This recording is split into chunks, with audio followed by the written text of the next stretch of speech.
रूस ने भारत भेजा खरा काला सोना, खोल दिए दो खजाने के दरवाजे, धरी की धरी रह गई अमेरिका की धमकियां।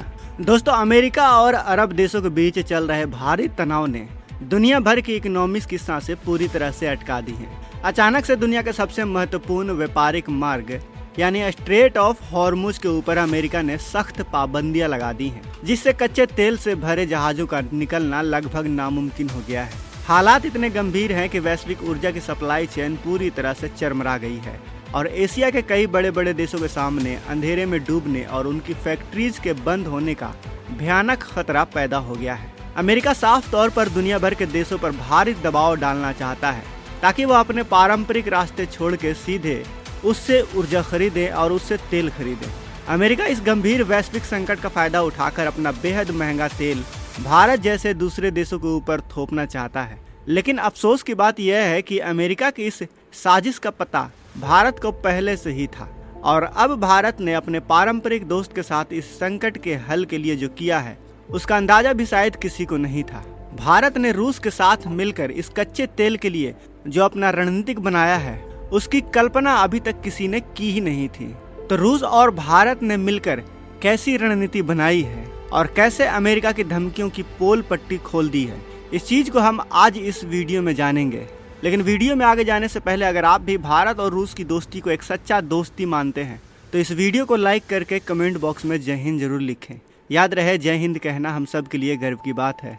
दोस्तों, अंतर्राष्ट्रीय कूटनीति के गलियारों के अंदर एक बात बहुत स्पष्ट रूप से कही जाती है कि जब भी भारत पर कोई बड़ा अंतर्राष्ट्रीय दबाव या फिर गंभीर संकट आता है तो रूस बिना किसी हिचकिचाहट के मदद के लिए सबसे आगे खड़ा रहता है। रूस भारत को अपना एक ऐसा स्थायी दोस्त मानता है जिसके साथ उसके संबंध हर परिस्थिति के अंदर मजबूत ही होते हैं। और यह कोई पुरानी बात या फिर किताबी बात नहीं है दोस्तों, बल्कि वर्तमान के इस भयानक वैश्विक ऊर्जा संकट में यह बात एक बार फिर से पूरी तरह से साबित हो रही है।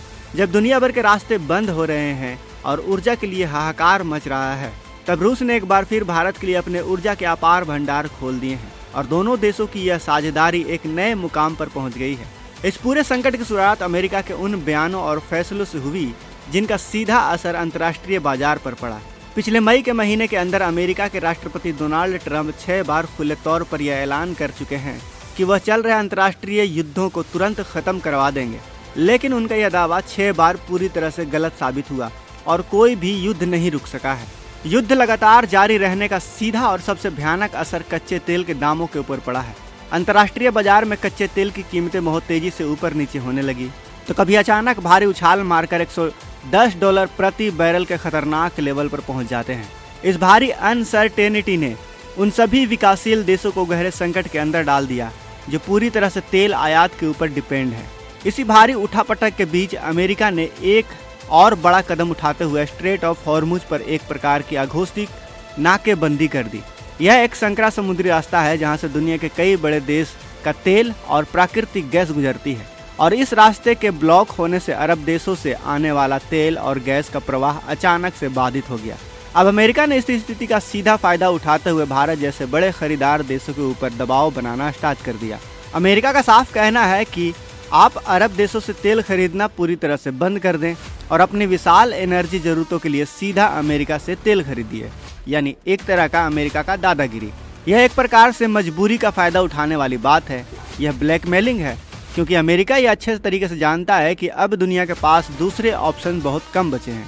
लेकिन भारत के लिए अमेरिका से यह महंगा तेल खरीदना किसी भी नजरिए से व्यवहारिक या फिर संभव विकल्प था, जिसके 2 सबसे बड़े और सबसे स्पष्ट कारण हैं। पहला कारण तो यह है कि अमेरिका कच्चे तेल के मूल्य की कीमत ही बहुत ज़्यादा है और दूसरा सबसे महत्वपूर्ण कारण दोनों देशों के बीच अंदर भौगोलिक दूरी है, यानी अमेरिका और भारत की जो दूरी है वो बहुत ज़्यादा है। दोस्तों, अमेरिका दुनिया के दूसरे छोर पर मौजूद है, लिहाजा वहाँ से भारत तक तेल के बड़े जहाज़ों को लाने का जो डिलीवरी चार्ज है वो सामान्य से 3 गुना या फिर 4 गुना ज़्यादा बढ़ जाता है।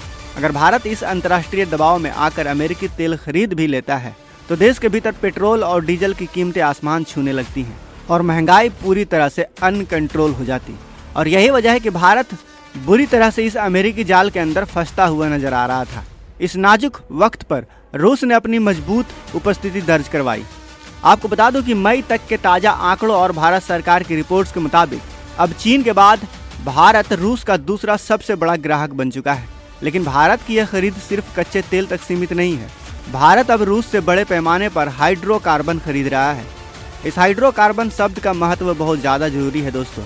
इसे जान लेना आपके लिए बहुत ज़रूरी है, क्योंकि दोस्तों इसके अंदर सिर्फ कच्चा तेल शामिल नहीं होता, बल्कि कोयला और दूसरे ऊर्जा के महत्वपूर्ण स्रोत भी पूरी तरह से शामिल होते हैं। भारत ने अपनी ऊर्जा रणनीति के अंदर एक बहुत बड़ा और समझदारी भरा बदलाव किया है, जिसने पश्चिमी देशों को भी हैरत के अंदर डाल दिया है। आंकड़ों और रिपोर्ट्स पर नजर डालें तो भारत ने मई के महीने के अंदर रूस से लगभग $5 बिलियन का भारी मात्रा में कच्चा तेल खरीदा। लेकिन भारत की लंबी रणनीति केवल तेल तक रुकने वाली नहीं है।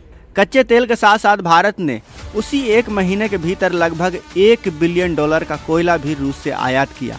अगर हम तेल और कोयले दोनों की कुल खरीद को एक साथ मिला दें तो भारत द्वारा रूस से खरीदे जाने वाले हाइड्रोकार्बन के अंदर सीधा 38% का भारी उछाल आया है। यह आंकड़ा इस बात का स्पष्ट प्रमाण है कि भारत अब किसी एक रास्ते पर पूरी तरह से डिपेंड नहीं है, बल्कि उसने अपने ऊर्जा के स्रोतों को बहुत तेजी के साथ और बहुत ही स्मार्टली डाइवर्सिफाई कर दिया है।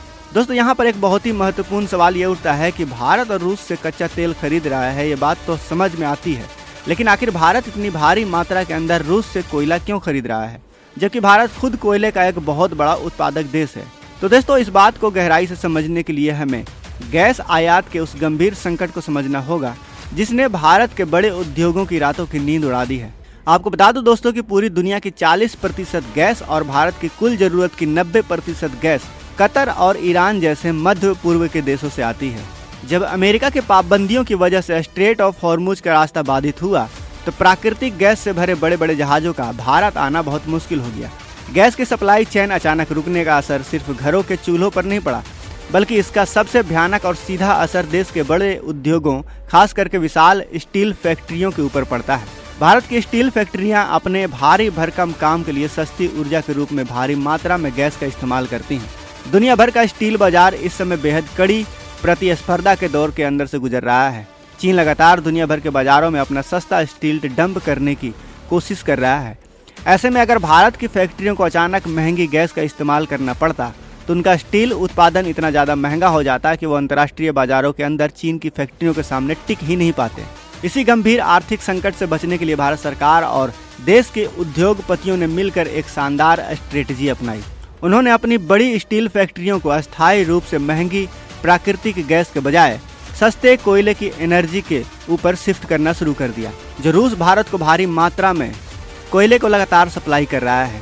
आपको बता दो कि रूस से पानी के जहाज़ों के जरिए आने वाले इस सस्ते कोयले ने भारत के पूरे स्टील उद्योग को एक नई लाइफलाइन दी है। इस कदम से भारत का भारी स्टील उत्पादन का रास्ता बना हुआ है और हमारी फैक्ट्रियां बिना रुके अपनी पूरी क्षमता के साथ काम कर रही हैं। यह एक ऐसी अचूक रणनीति है जिसने एक ही झटके के अंदर वैश्विक दबाव और चीन की व्यापारिक चालों को पूरी तरह से नाकाम कर दिया है। दोस्तों इसके अलावा भारी उद्योगों द्वारा गैस की जगह इस रूसी कोयले का इस्तेमाल करने का एक बहुत ही बड़ा और स्पष्ट फायदा देश की आम जनता को भी हो रहा है। आपको बता दूं कि जब देश की बड़ी फैक्ट्रियां अपने कोटे की गैस का इस्तेमाल कम कर देती हैं तो वह भारी मात्रा के अंदर बची हुई गैस देश के आम लोगों के घरेलू उपयोग के लिए आसानी से अलॉट कर दी जाती हैं। इसका सीधा मतलब यह है कि अंतर्राष्ट्रीय स्तर पर इतनी बड़ी उथल पुथल होने के बावजूद भारत के आम नागरिकों को बिना किसी रुकावट के उनके हिस्से की गैस मिलती रहेगी। उद्योग ऊर्जा का कोई संकट सामने नहीं आएगा और जनता भी गैस की किल्लत से पूरी तरह से बची हुई रहेगी। रूस से मिलने वाले इस हाइड्रोकार्बन के शानदार पैकेज ने भारत के दोनों मोर्चों को एक साथ सुरक्षित कर दिया है। आपको बता दूं कि अमेरिका कभी भी नहीं चाहता था कि रूस से भारत इन सब चीज़ों को खरीदे, क्योंकि आप जानते हैं कि एक तरफ रूस यूक्रेन से युद्ध लड़ रहा है और यूक्रेन को अमेरिका और नाटो और अमेरिका के जितने भी सहयोगी देश हैं वो सपोर्ट करते हैं। हम सभी जानते हैं कि अमेरिका ने रूस पर कई तरह के कड़े प्रतिबंध लगा दिए हैं। अमेरिका ने रूस पर तेल बेचने के लिए प्रतिबंध लगा दिए हैं, गैस बेचने के लिए प्रतिबंध लगा दिए हैं, लोहे बेचने के लिए प्रतिबंध लगा दिए हैं, हथियार बेचने के लिए प्रतिबंध लगा दिया है, फल सब्जियां जितने भी अंतर्राष्ट्रीय बाजार में बिकने वाली चीज़ें हैं सब पर बेचने के लिए रूस पर प्रतिबंध लगा दिया गया है। लेकिन भारत और रूस ने मिलकर ऐसा सिस्टम बना लिया है कि अमेरिका चाह कर भी रूस को और भारत को रोक नहीं पा रहा है। तो कहने का मतलब यह है कि अगर रूस भारत का सच्चा दोस्त है तो भारत भी रूस का सच्चा दोस्त है, क्योंकि आज रूस को भारत की सबसे ज़्यादा ज़रूरत है और रूस ये बात अच्छे से जानता है, इसीलिए तो उसके जितने भी मंत्री हैं उन्होंने कई बार खुले मन से भारत का शुक्रिया अदा किया है। तो दोस्तों आज के इस वीडियो में बस इतना ही। वीडियो पसंद आई हो तो इस वीडियो को लाइक करें, अपने दोस्तों के साथ शेयर करें। और क्या आपको लगता है कि रूस भारत का सच्चा दोस्त है या फिर वो एक स्ट्रेटेजिक पार्टनर है? आपको क्या लगता है? अपनी राय हमें कमेंट बॉक्स में ज़रूर बताएं। हम आपके हर राय को बहुत ही गौर से पढ़ते हैं, तो अपनी राय कमेंट बॉक्स में ज़रूर बताएं। और अगर आपने अभी तक इस चैनल को सब्सक्राइब नहीं किया है तो इस चैनल को भी सब्सक्राइब कर लें। मिलते हैं अगले वीडियो में। जय हिंद, जय भारत।